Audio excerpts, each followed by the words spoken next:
I'm going to plead with basically everybody that's listening. If you have a small business, I think that your child should be on payroll in some shape, form, or fashion. There are so many legitimate, I'm not talking about anything fake or false, but then because they had earned income, you could put it into their Roth IRA, which grows exponentially. Okay. So we did a little bit of math, and I just said hypothetically, if you put $100 a month into a Roth starting right now versus waiting till they were 11, it was a $980,000 difference.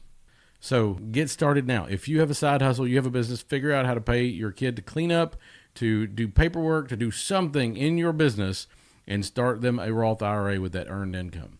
Now, Valerie, keep me honest. Did I say anything inappropriate, or do you want to add to? No, I would definitely agree with that. Now, the IRS wants to see that they have done something for your business.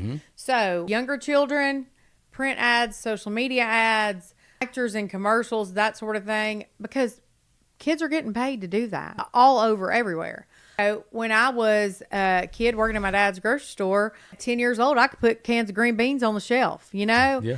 And so there's a couple things. Number one, I love that it teaches a child how to work. So just from that aspect, it's fantastic. But like you said, the child earns income that can be put into a Roth IRA to grow tax-free for them to use as a retirement vehicle, or there are some exceptions for how you can get that Roth out without paying penalty before 59 and a half, one of which is first-time home purchase, education expenses. So lots of good for the child.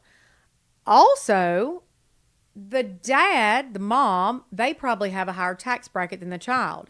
So what you've done is you've taken that income from the parent, moved it down to the child, and now mom and dad aren't having to pay tax on that. And if the child is under 18 years old, the child, and it's under the standard deduction, the child is not having to pay tax on it either, because as long as they are your child and they're under 18, you do not have to pay Social Security and Medicare for those children on those wages. And so, man, it's a win-win for a lot of different reasons. From a societal family standpoint of teaching a kid responsibility and how to work and a work ethic,